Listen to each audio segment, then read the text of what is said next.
welcome to another episode of Managing Well. I'm your host, Tonya Ladipo. I'm really excited to be in conversation with Graciano Petersen today. Graciano is the Senior Director for Talent, Culture, and Training at RespectAbility, a nonprofit organization fighting stigmas and advancing opportunities so people with disabilities can fully participate in all aspects of community. Graciano is dedicated to advancing equity across all sectors and providing accessible opportunities for upskilling and advancement. Graciano, welcome, and I'm really excited to be in conversation with you today. Thank you so much for having me. I'm really excited to engage in this conversation with you today. Great. You know, often when we hear about disability inclusion, I think from my perspective, there's like a basic understanding, like a kind of a basic understanding of what that is. And so I think, given your expertise, could you tell us what really is disability inclusion, not kind of the checkbox quick, right? Like, yeah. But what is it really in the workplace? Yeah, I think that for disability inclusion to be really effective in your workplace, you have to really understand that it is a journey. You are never going to get to a place where you feel complete and done in that inclusion journey, and you shouldn't be in any sort of the diversity initiatives that you're trying to do, right? Inclusion is always going to be a journey because you're going to encounter people differently. They're going to come into your space at a different time. They're going to have different needs. So we can't treat diversity as the disability as a monolith and decide that, like, I've done these things for this person, and so now I'm done because not everybody else is going to be great. We have to talk to each individual employee, each individual person, and really kind of think through what their needs are, how we accommodate them, and how we bring them fully into the workplace as their full selves and able to do not only their task, but just to exist as a person with us and to grow with us, right? So disability inclusion is first and foremost a journey, and I think we have to make sure that we're thinking about that and not thinking about those check boxes. Yes. Yeah. You know, when you were saying, that it's a journey, and like inclusion is a journey, and it's not just you've kind of fulfilled the need of one person, right? But like, how do you look at the whole person? Yeah. And the whole people like change, right? Like who's working with you and for you, right? It changes. So I hear like it's constantly evolving.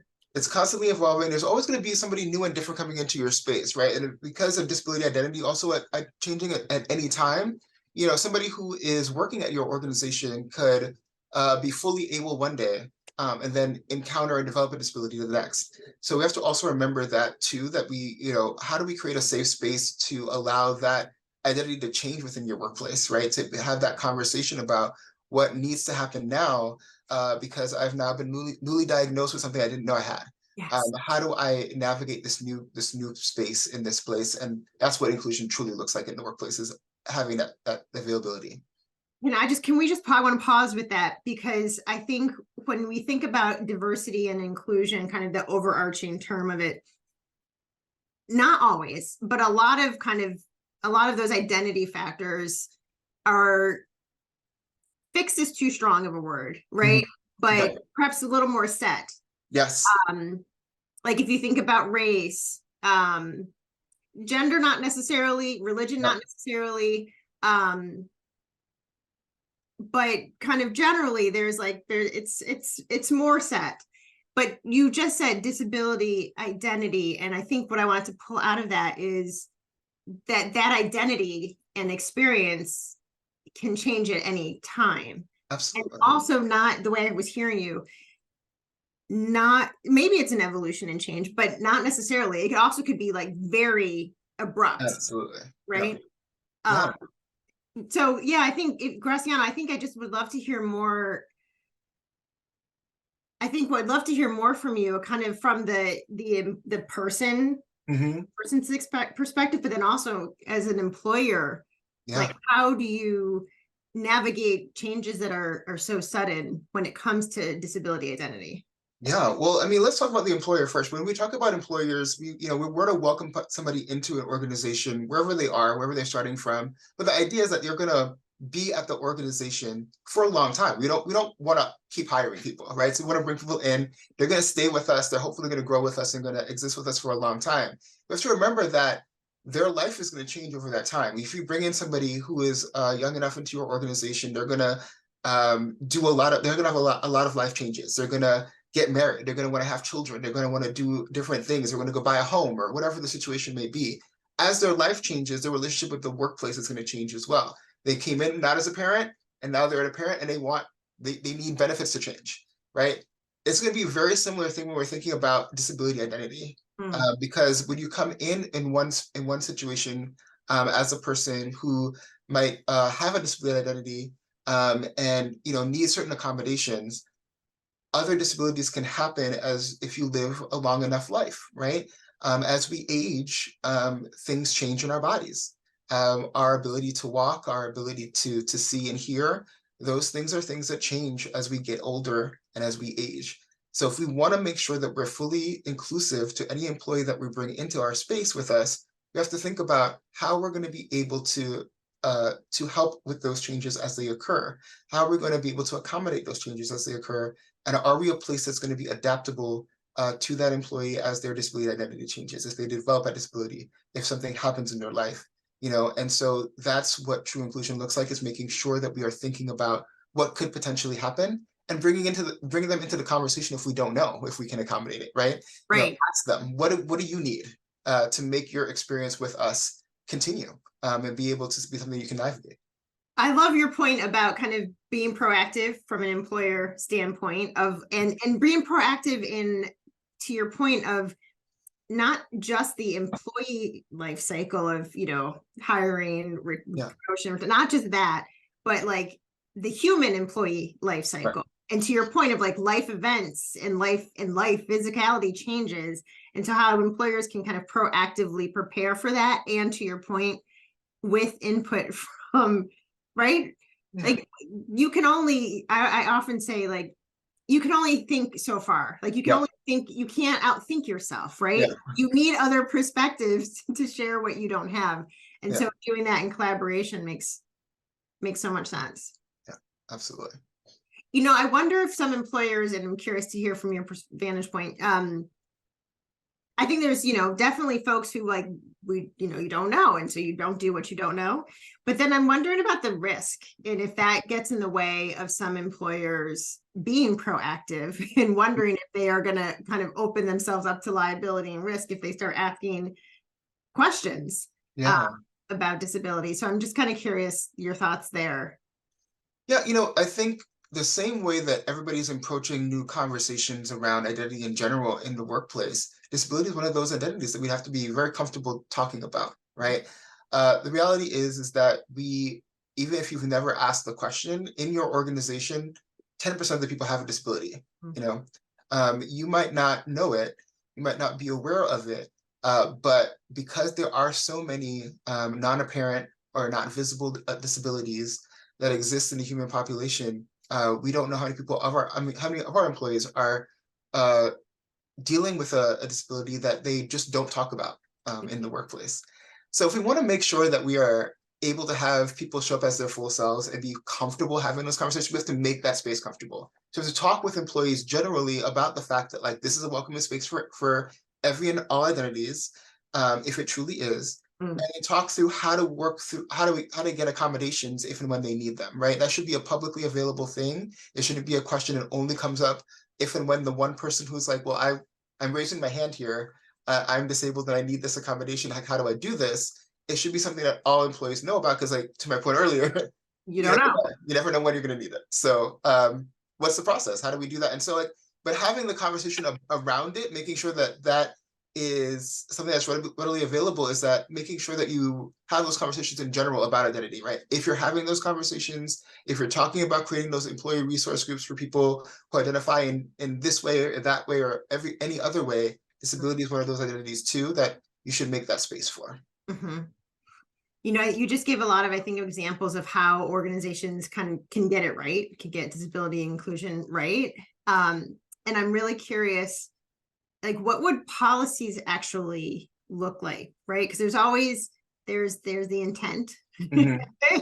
And then usually after intent follows conversation. Yeah, And then sometimes that's where it stops. yeah. And so I'm like, what would a policy look like that would, I think, do some of the things you talked about in terms of being proactive, offering accommodations to everybody? Like, what would that actually look like in kind of written practice? Yeah, so don't erase everything and start from scratch is one That's actually really helpful to hear. thing. Yeah, don't start there. I think it's important to really just make sure that you're bringing people into the conversation, like we said, like we just mentioned. Just allow people who have a disability identity to take a look at some of the policies and practices that you have in your HR manual or in your employee manual, things that you're doing regularly, and have them sort of comment on where that might be problematic for them. Mm. Right? And just making sure that you're creating a group in a space where there's just room for commentary.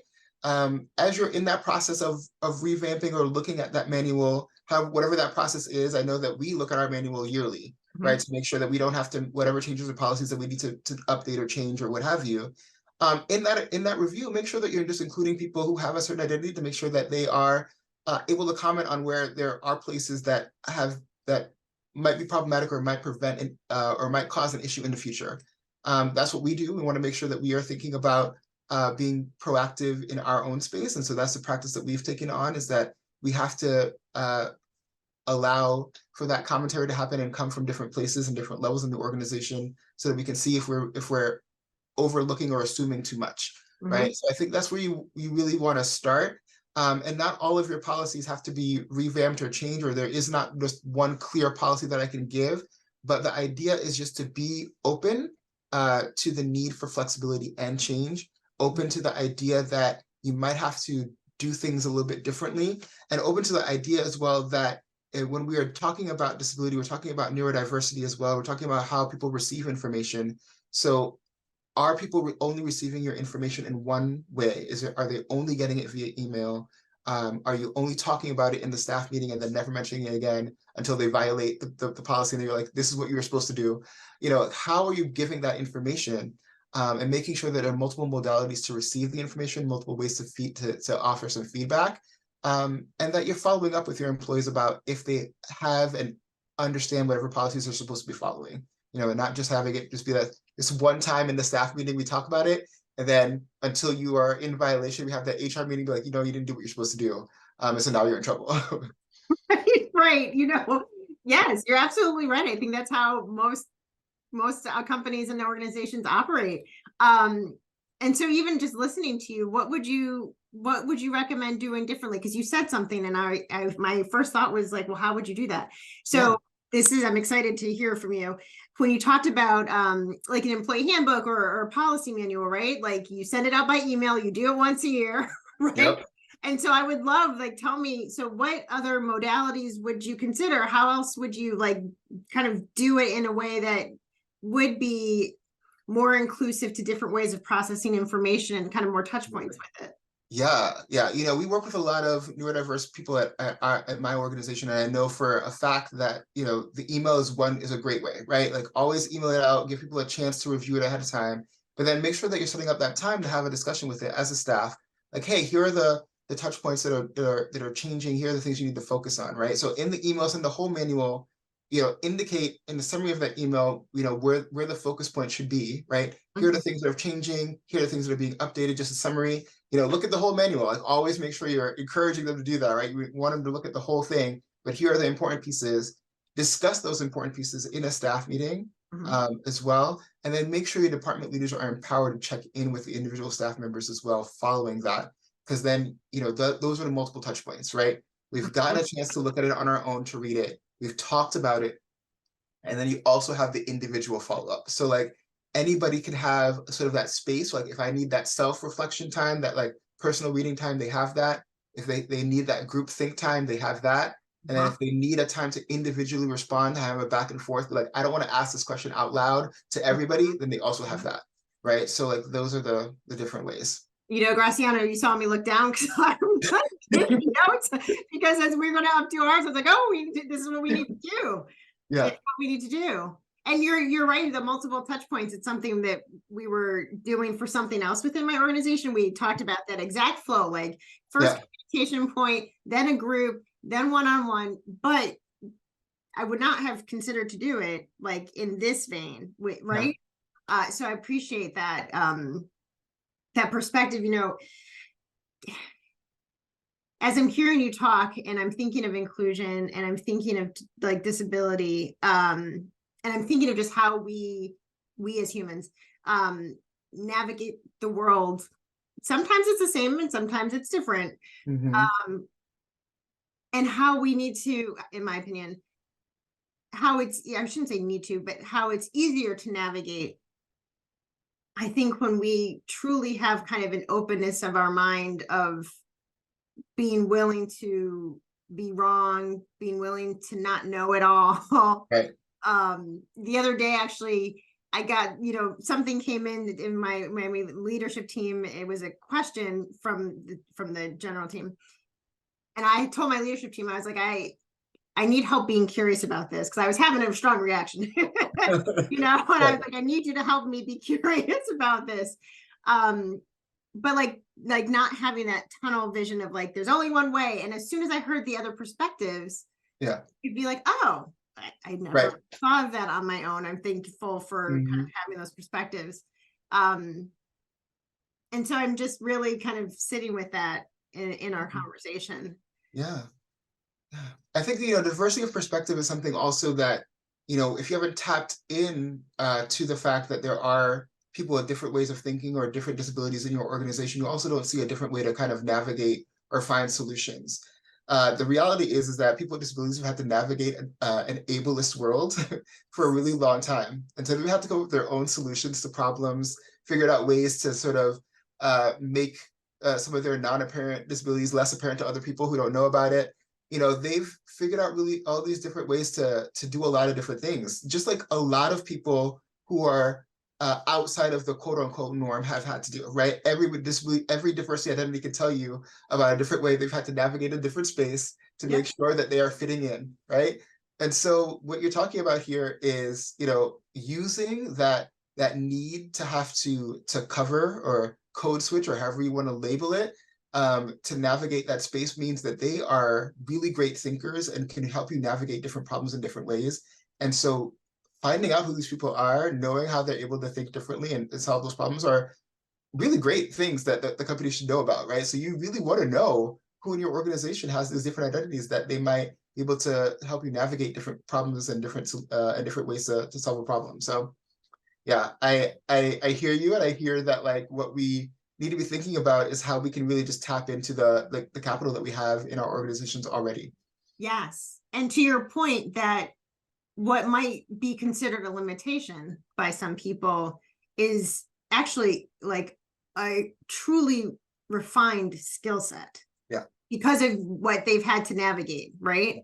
That if that you have choices, we can look at it as a liability, or to your point, right, Graciano, you could look at it as like, you've got some really smart people who are good problem solvers that are on your team, and you're not kind of valuing them and bringing them into their fullest capacity. Yeah. Which is a big miss. Yep. Absolutely. A big miss. You said, how people have to navigate. You didn't say this the way I heard it. How people navigate kind of spaces and systems that aren't designed for them. Right. And you've talked about, and I appreciate you talking about invisible disabilities. And so I'm kind of curious to hear your thoughts. Yeah, I was going to say from an employee perspective, but from any perspective, Graciano, of whether it's advantageous or not for people to disclose their disability. I mean, there's a lot of reasons people choose not to, right? Yeah. I assume because they're fearful of keeping their job, they're fearful of losing opportunities to advance, they're fearful of perhaps being shamed for it. But I'm curious if there are reasons, like what your kind of thoughts are and why people might want to share it, how that could benefit them, and Just your thoughts. Yeah, I'm happy to share. I think from the employer perspective, it's always beneficial to share a disability diagnosis with your employer because it's going to be helpful for you to get the accommodations that you need. The reality is that there's no benefit for employees to share that information when they don't feel safe, right? So we have to create a safe space for employees to want to do that, to want to share that information and feel like they're going to be supported. Because the reality is that there's going to be a ton of discrimination. And so it's up to each individual person. And I think, of course, people with physical disabilities that are really easily seen and people know ahead of time what their disabilities are, they don't have a choice in the interview process to like disclose, and they are going to disclose. When you have a non-apparent disability, it's really up to each individual and what sort of accommodations and requirements they're going to need to navigate the workplace, whether or not they disclose ahead of time or after they've been offered the position. But the reality is that is the space safe enough to do that? Do you feel like there's going to be some sort of retaliation or you're going to lose your position as a result of it? And so it's really the onus is on the employers, right, to really just make that space safer than it is on the individual employee to disclose. It is 100% in their best interest to do so, but are you creating the space in which they feel comfortable doing that? That's the question. Why is it in their best interest? Well, it's in their best interest because they're going to get the support that they need, right? It's really important to disclose so that they get the accommodations that they need to help them succeed. And I think that, because they're so adept normally at keeping it to themselves and navigating the space without disclosing, it's really easy to not disclose. But if you do disclose, then the whole organization is going to be in support of helping you figure out how to do your job in the best possible way, right? And then your reviews are different, right? Like when you're talking to your boss about how you're doing X, Y, and Z, how you're navigating something, it's very different coming from the perspective of understanding the accommodations that you have in place in the workplace versus being like, you seem to keep missing deadlines. Like deadlines don't matter to you. It's like, well, I have a disability that means that I can't really, that deadlines don't make sense to me at certain times, right? Like whatever the case may be, right? So, having that conversation ahead of time is always much more beneficial and to be like on a performance improvement plan because of your disability. Right. So that to your point earlier that the accommodations are to set you up for success. So you're not punitive, right? Which is, I think, a big shift in, it's not how we're taught to work. It's certainly not taught like in our educational system, right? It is very punitive. Let's take your point with the staff manual. Like here it is, you only hear about it again when you make a mistake. I'd like to be really proactive of like, this is what I need. Have the manager and organization say, okay, this is how we're going to accommodate you, which makes it a win-win, right? So that the work is better, it flows better. Yeah, we can learn a lot from our sort of how our education system has worked or has been revamped recently to like make sure that we are not talking about separate education for people who have disabilities, but here's what the teacher needs to know to help you learn better in the same classroom. That's the same thing we want to do in the workplace, right? It's not like, here's this separate workplace I'm going to create just for you, right? Here's how you're going to be able to do your work still with everybody else, right? Given these differences in how you need to work. Which also, thank you for bringing that in because it has been a model shift, which also means, younger generations, newer generations are also going to school in inclusive learning environments. Right. So when you get to the workplace, this is just like, this is how it is. It's not, it doesn't feel like a shift because they've been experiencing it for the past 12 years educationally, right? Yeah. Which is a big difference. Yes, absolutely. We're in a different mindset right now, which is really important. But I think that's the tough part too, is that workplaces are not yet caught up. So it is still a difficult thing for people who are transitioning, especially directly from like high school into the workforce versus like, if they want to skip that college step, which is still happening, right? I feel like people think like in the 21st century, oh, everybody just goes to college. Not necessarily. It's still a choice that can be made. And so being able to have people understand that there are going to be differences in how some people operate and need different accommodations in the workplace is still a conversation that we have to have with a lot of employers and having them understand that, yes, I'm still fully capable of doing this job, just slightly differently. So I'd be curious how some of those, like, what are some of the like when you're working with organizations, like, I'm just curious to hear kind of common themes that you see from the organization's perspective that you then are able to tend to? Yeah, so some of the really easy things are just how you are listing your job requirements, or if you're just like pulling in just like standard language that you've been using for many years, but some things just don't apply, Mm. right? For instance, that like you must be able to lift and move 50 pounds. I have an office job, right, where I'm mostly a professional emailer. Why do I need to have this job requirement in Right, here? And is it just an ableist holdover, right? right, Can right. I just pull this out? Because the reality is that some people are not applying because like I can't physically move 50 pounds, right? Yep. But it actually has nothing to do with my ability to do this job. So just simple things like that, simple corrective fixes to like be like, does your job description actually reflect the work that needs to be done? The requirements reflect what needs to be done in that hiring space. And then other simple things are whether or not, some of the things that an employee might need are not going to be like a designated assistant, but like what technology fixes can I have to make sure that things are really easy for them to do, right? So, just thinking that through versus being like, oh no, well, I can't hire this person because I actually have to hire two people. It's like, that's Right. not, that's not true. Yeah. It's not true. And sometimes the accommodations that you design for what one person needs then also benefits the many, right? All The whole times, organization. right? Like, oh look, this workflow has completely changed and it's now so much more efficient. Right, right. I think of your example earlier of somebody who might be struggling with deadlines and just how their brain processes information. I'm sure a lot of people for various reasons, right? Who might struggle with deadlines. And so all of a sudden, if there's a solution and now other people are able to apply it too, Yeah. like that's brilliant. Absolutely. Yeah. If we have a whole system that reminds you in multiple different ways or color codes things it's like automatic. It's like, oh look, now I know that this deadline is coming. Yes. Right. Yes. Yes. You really, I'm just as you're talking, I know we're focusing on kind of disability inclusion. And whenever I'm thinking like it's inclusion. Yeah. Do you know what I mean? It's human inclusion. So whatever the experience or identity, but like, how do we see whole people? Right. How do we hear from them of what is working within the system and what's not?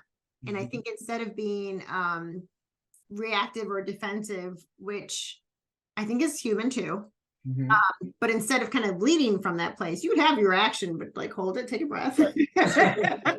and then kind of respond from a different place.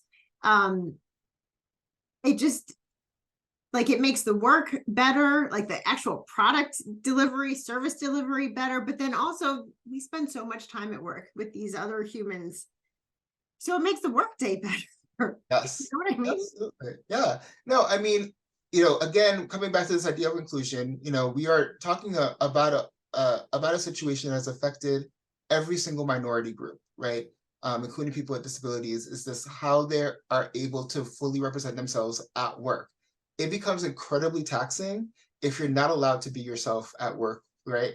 So that inclusion practice, if you expand it to how you're thinking about including people with disabilities, it's going to make a huge difference for every single employee, right? Every single employee is going to feel like they can show up as they are, do what they need to do, have a great day at work, and then go home, right? And not like run away, run home, but be like, I'm leaving like in a good place, right?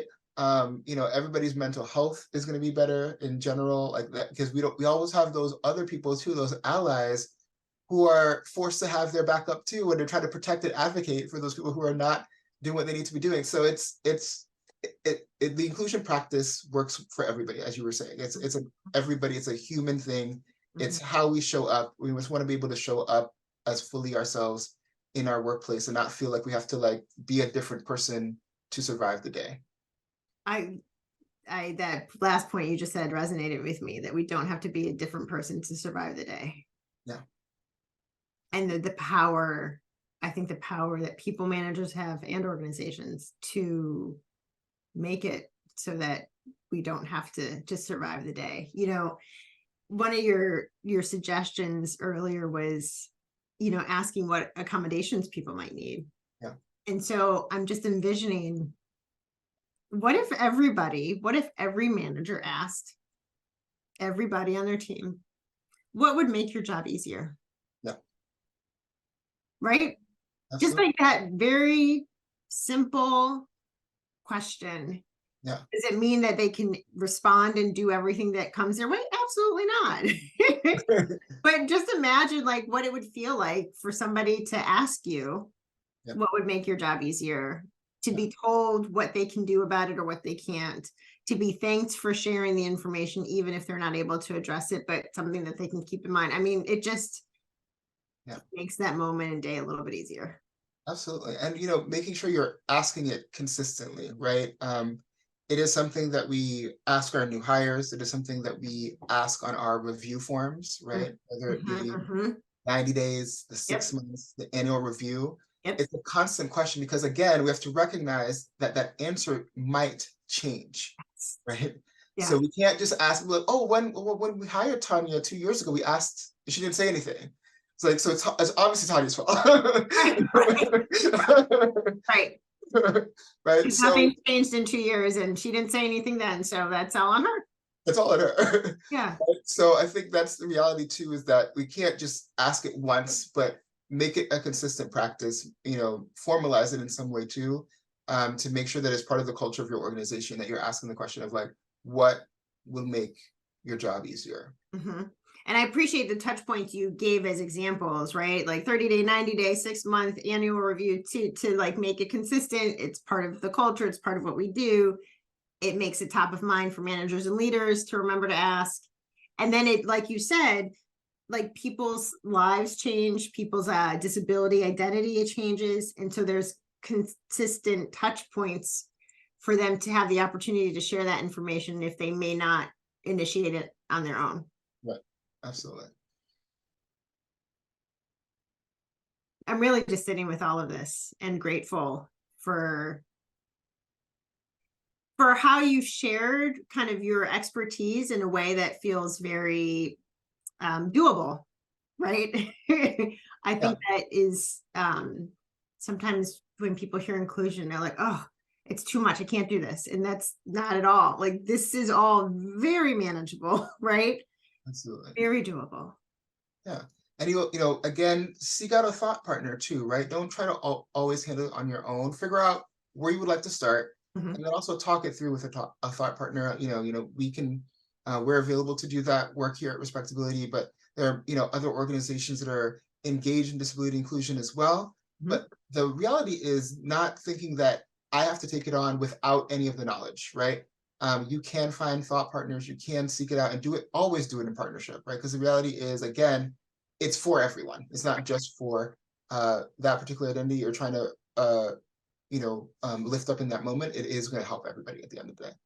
We will definitely make sure that your organization is linked in our show notes so that if people do want to learn more, and to your point, get a thought partner, that they'll be able to have access to you and your organization. So I appreciate you saying that. I think I have one more question before really thanking you. But I'm curious, what is something that you wish you knew about leadership earlier in your career? Yeah, I think that one of the things that I really appreciate knowing now is that leadership is not about the people who are in front doing the work, but the people who are willing to step up and ask the tough questions. So leadership can come from anywhere and from anyone. And it is a moment by moment thing as well. It's not just the people who have the title, who are the senior leaders in the organization, who are the people who have been designated as to be the managers, but the folks who are willing to be like, well, I have a question about how we do this, and I want to be the person that helps you figure it out if we don't have an answer, right? That's also leadership. Definitely. Yeah. I love that example. Raising the question, wanting to solve the problem, and not title focused. Yeah, absolutely. Thank you. I was very excited for this conversation. I knew that I would learn a lot. And I learned a lot. Well, thank you so much for having me. I really appreciated the conversation. It felt, really great to just be able to, offer some resources to folks, have people think about what's next in their inclusion journey. Yes.